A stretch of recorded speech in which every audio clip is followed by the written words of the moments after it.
Hi guys, this is Tim Melvin of the Tim Melvin Banking on Profits newsletter and the Deep Value newsletter, coming to you from down here in Central Florida. Really nice mid-70s kind of day. Really enjoying it. Hello to all my friends up north. Um, Anyway, we've had two rip your face off, really robust rallies here Friday and then again today in the aftermath of the 3-day weekend. And I get kind of a kick out of it because I just don't see what has really changed since the world was going to end just a little over a week ago. But, everything's fine. Everybody back in the pool. Stock prices are going higher forever. Apparently, if you look at the Empire numbers this morning, they were pretty bad. But apparently the bad continues to be good, because that means, of course, that the Fed cannot raise interest rates. Now, maybe you can tell we've gone back to a version of the older camera. We're still working on getting these production qualities fixed where we want. My inner tightwad is fighting a vicious battle with part of me that wants to get some better production quality for these videos. We'll keep playing trial and error. Eventually, I'll get tired of that and write a bigger check than I want to for the equipment that we need to have, a little bit more of a studio atmosphere here. But for now, I think we can make do with this.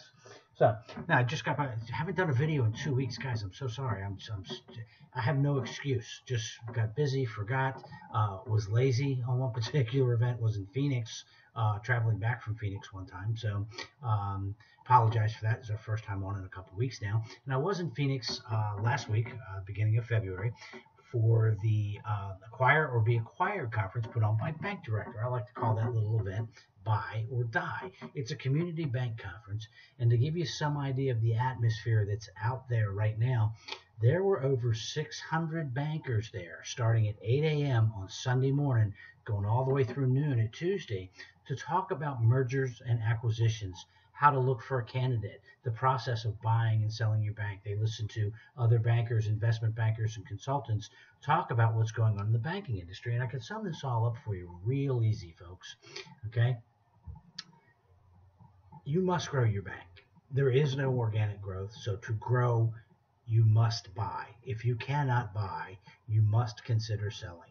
If you have less than $1 billion in total assets, you've got to buy, or somebody's going to buy you, so that the combined entity can get over $1 billion, and you can use scale to spread out the costs of not just now regulatory compliance, but technology, especially cybersecurity. It's becoming a major cost item for the banks. It's tremendous. It's been talked about for several years.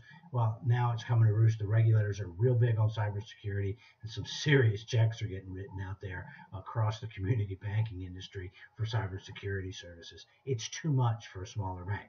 Those banks under 500 million, unless you're one of those rare banks that just has a rock solid position in a small town across the United States, you probably need to consider selling your bank.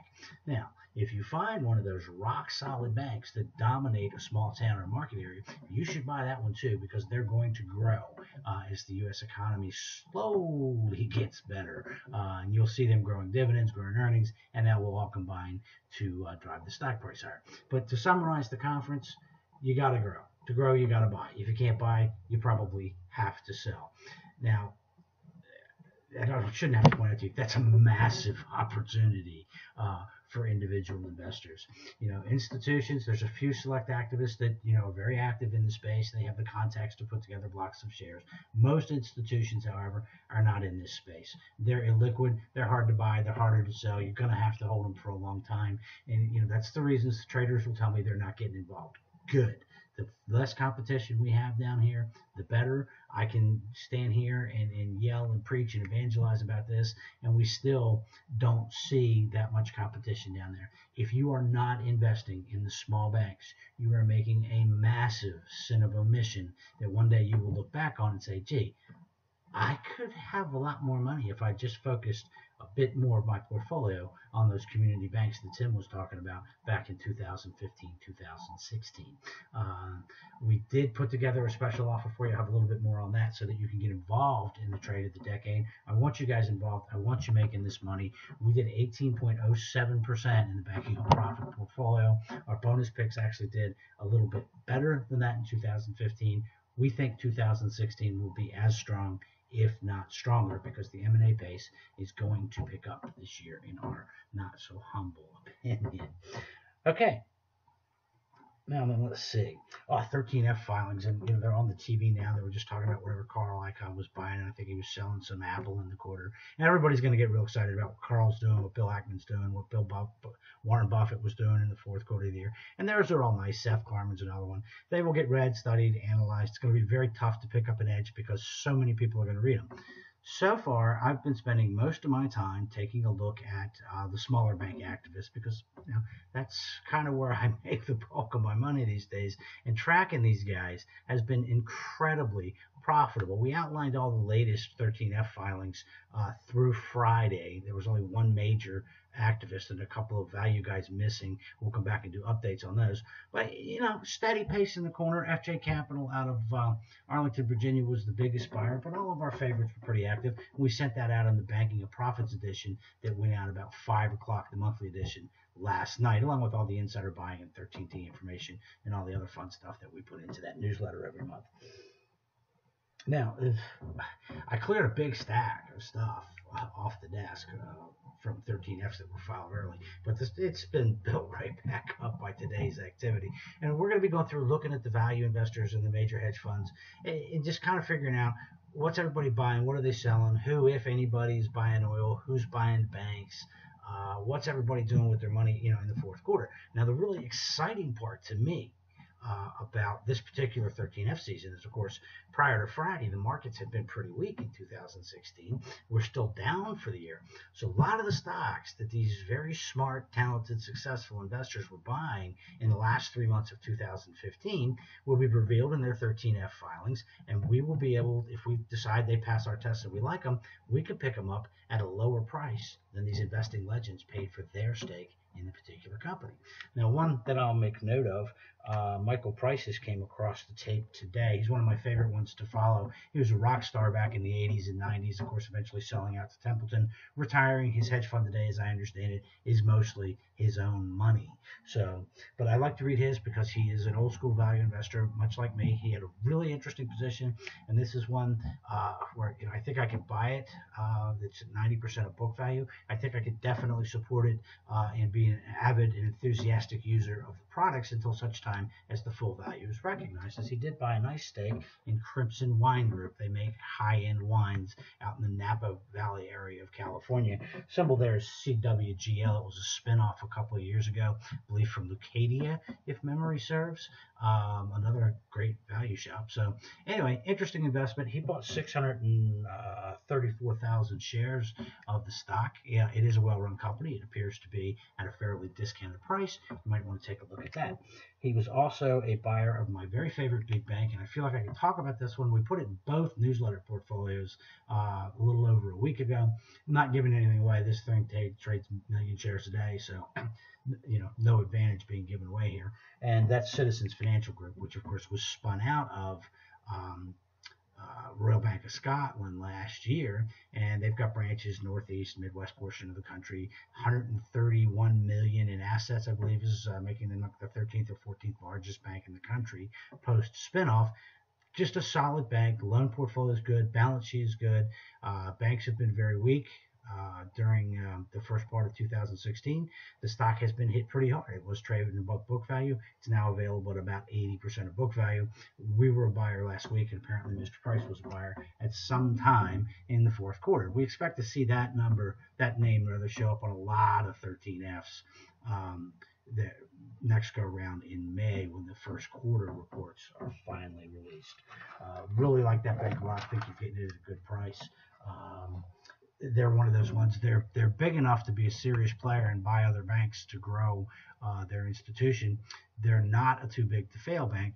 It's not out of the question that a BB&T or an M&T could take a run at them. Those guys would be big enough, and Citizens has a very attractive franchise. In the meantime, they're doing everything right post-spinoff. Management's bringing up the return on equity. They're focusing on capital management. The return on assets is coming up, and the profits are starting to grow. So I think that's a great little bank to own, especially at this price, and I think you do very well with it over the next 4 or 5 years. Now, one other thing that's really caught my eye, and this isn't from 13Fs, but I noticed that the chairman, Thomas Barrick of Colony Capital, was at one of those Tiger 21 groups out in Beverly Hills, California, and that's for the really wealthy folks. They get together and talk. He mentioned during his presentation that the private equity firms were an outstanding buy, and I thought they were getting close. I went back in. I really kind of dug in to where these guys were trading, and the three that I really like are trading with single-digit enterprise value to EBIT ratios, and they are in fact very cheap. That's Apollo Group, that's APO. We've got Carlyle Group and Colbert, Kravis and Roberts, KKR. Barbarians at the Gate fame. They're all trading with single-digit ratios. Now, they've all three announced stock buybacks along with the most recent earnings report. Now, I want you to think about what that means. Private equity firms have extraordinary opportunities that most companies don't to invest their cash on hand. They can co-invest in their own funds, in private deals, in financing arrangements that have historically had very high rates of return. Instead, they're putting as much as $500 million. Two of them were, one was for 200, 250, 500. Have to check the exact numbers. But they're making major commitments to repurchasing their own stock because they see that as an extraordinary opportunity that can give them very high returns on capital right now. They're buying it in very, very cheap. And I think these stocks are going to go a lot higher. So these guys have a lot of money that they've been able to put to work in, beaten up sectors, shipping, oil, in the last year. They're sitting on a lot of cash to still invest. So if we continue, to see a market slide and asset values pull back, they're going to be well positioned to take advantage of any further weakness in the economy. And 4 or 5 years from now, these things are going to be paying out, earning huge fees and paying that out as cash flow. KKR has reverted to a fixed dividend policy, yields still 10%. But if I take the dividend policy of Apollo and Carlyle and I cut the depressed fourth quarter dividend payout in half and annualize it, they're supposed to still yielding 4 or 5%. So you're getting a nice dividend. I think it's actually going to be substantially higher than that. You're buying the private equity stocks at very, very depressed prices. So a big weekend coming up around here. Well, it's Thursday. I have pitchers and catchers report at long last, and then over the weekend and through Monday, the position players come back in. Shortly thereafter, we have spring training baseball. I'll be over March 1st, the opener. Disney ESPN here in town. That'll be the Orioles and the Braves. It'll be a lot of fun. We'll get to some other games. Definitely going to catch some Nationals games over on the Space Coast. Maybe even go see the Astros down in Kissimmee. These are all reasonable driving distances. I can sneak out, get back before the wife even gets home from work and realizes I was gone for the afternoon. But I'll forget the sunblock. The sunburn will give me away, so I might as well tell her I'm going. This weekend's the Daytona 500. I am going to go over, check out the new Daytona Rising. Have a friend coming in from out of town who's always wanted to go to the race. Going to take my son, show him the spectacle that is Daytona. I'm not as big a NASCAR fan as I was years ago. Just kind of drew away from it, the cookie cutter tracks and all. I thought, got a little bit boring. But so the real question is, now that Jeff Gordon retired last year, who do you root for? There's Dale Earnhardt Jr., who I think is a great driver and good guy. I could root for him, but that's so running with the crowd. Everybody likes Dale Jr. There's Jimmy Johnson, who's a great driver, but he's kind of boring. So he's won 5 titles. So do you really root for a guy who's won 5 titles to keep winning? That's like being a New England Patriots fan, for goodness sake. So here's what we came up with. My friend that's coming in from town had a similar issue, having once been a Dale Jarrett fan. What we came up with is we're going to root for Danica Patrick, because no matter how well she does on the track, our comeback can always be, oh yeah, my driver's prettier than yours. So we're going to go over there. We're going to pull for Danica to be the first woman to win a NASCAR race, to say nothing of the Daytona 500. It's going to be a great day. I'm really looking forward to it. Anyway, 2 new book series, and then I'm going to let you guys go. But 2 new book series that recently came out that have been great fun for me to read. Both have a little bit of a Wall Street financial background. They're book series, so they're ongoing. You can get them on Amazon. One is the Jason Stafford series of books. Jason Stafford is a guy, he was a hedge fund guy, committed fraud, did his time,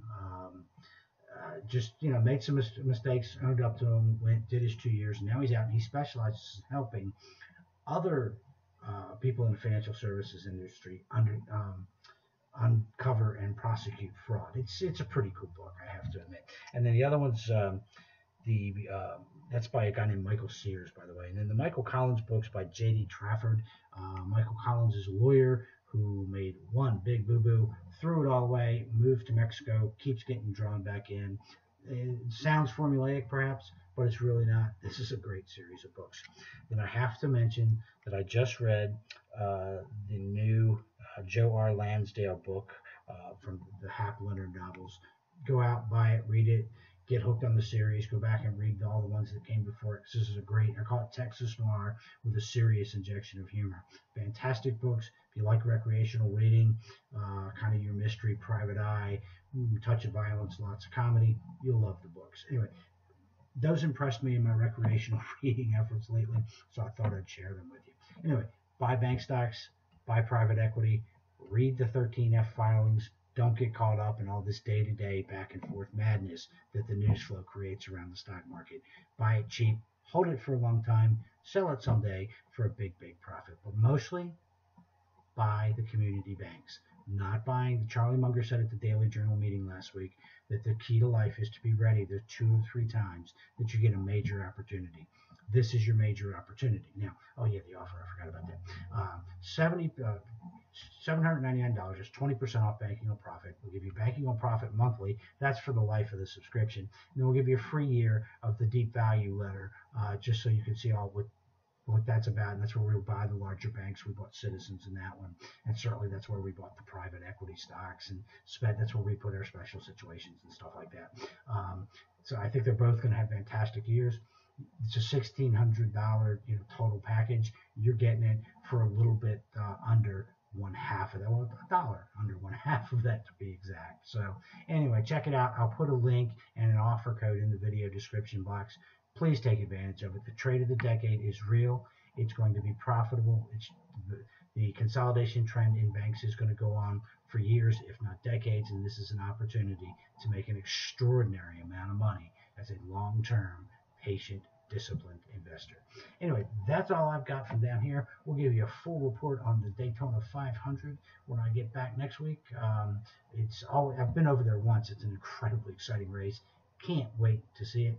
Anyway, I'm going to go out. There's a little bit of sunshine left. The dog and I will take another nice 75-degree stroll around the neighborhood, see if we see any alligators.